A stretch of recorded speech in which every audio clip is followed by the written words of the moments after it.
کیا آپ نے کبھی سوچا ہے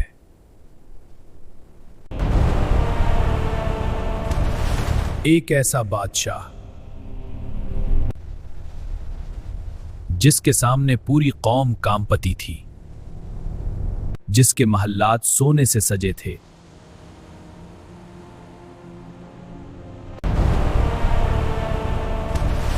جس کے لشکر ہزاروں میں تھے، وہی بادشاہ ایک دن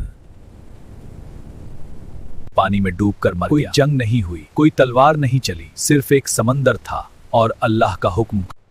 یہ داستان ہے غرور کے انجام کی، یہ کہانی ہے فرعون کی تباہی کی۔ فرعون مصر کا وہ ظالم حکمران تھا جس نے اپنی طاقت کے نشے میں خود کو خدا تک کہہ دیا تھا۔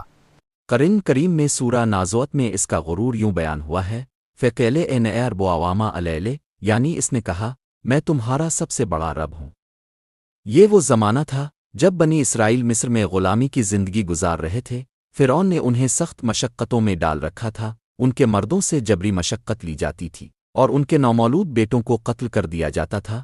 قرآن سورہ قصص میں اس ظلم کا ذکر یوں ملتا ہے، آزبنہا ابنیا کے آمہ او استہین سے کے آمہ، وہ ان کے بیٹوں کو قتل کرتا تھا اور عورتوں کو زندہ چھوڑ دیتا تھا۔ اسی ظلم کے دور میں اللہ نے ایک بچے کو چنا، وہ بچہ تھا حضرت موسیٰ علیہ السلام۔ مین سٹری منظر اول، ایک معجزاتی بچپن۔ جب حضرت موسیٰ پیدا ہوئے تو اللہ نے ان کی والدہ کے دل میں ایک عجیب ہدایت ڈالی۔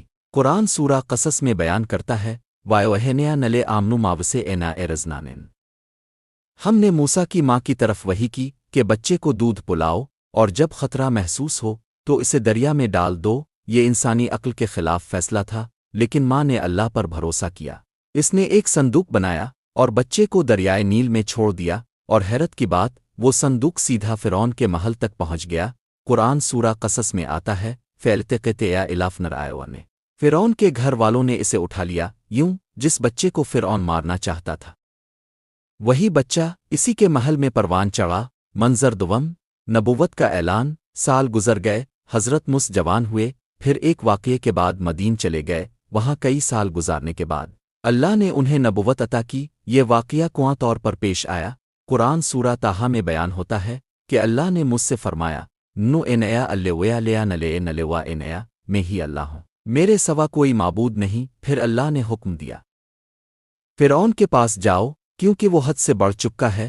منظر سوم، فرعون کے دربار میں حضرت موسیٰ اپنے بھائی حضرت ہارون کے ساتھ فرعون کے دربار میں پہنچے۔ انہوں نے پیغام دیا، اللہ کی عبادت کرو اور بنی اسرائیل کو آزاد کرو، لیکن فرعون ہنس پڑا۔ اس نے کہا، کیا میں نے تمہیں بچپن میں نہیں پالا؟ پھر اس نے موسیٰ کو جادوگر کہا۔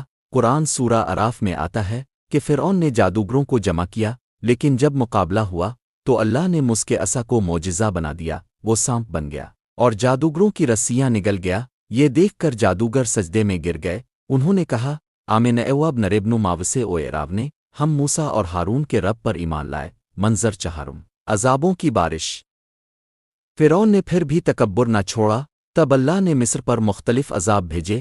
قرآن سورہ اعراف میں ان عذابوں کا ذکر ملتا ہے، طوفان، ٹڈی دل، جوئیں، مینڈک اور خون، یہ سب نشانیاں تھیں۔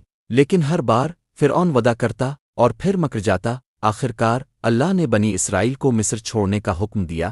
کلائمیکس، رات کا وقت تھا، حضرت موسیٰ اپنی قوم کے ساتھ مصر سے نکل پڑے۔ جب صبح ہوئی تو فرعون کو خبر ملی، وہ غصے سے پاگل ہو گیا۔ اس نے اپنے لشکر کو حکم دیا، انہیں پکڑو۔ قرآن سورہ شعراء میں یہ منظر بیان ہوتا ہے، بنی اسرائیل سمندر کے کنارے پہنچ گئے، آگے سمندر تھا، پیچھے فرعون کا لشکر۔ لوگ گھبرا گئے، انہوں نے کہا، نیوا لے مادرآونے، ہم تو پکڑے جائیں گے۔ لیکن حضرت موسیٰ نے فرمایا، ویلیوا نیو میں نربنو سید نین، ہرگز نہیں، میرا رب میرے ساتھ ہے۔ پھر اللہ نے حکم دیا، اپنا عصا سمندر پر مارو۔ جیسے ہی عصا لگا، سمندر دو حصوں میں بٹ گیا۔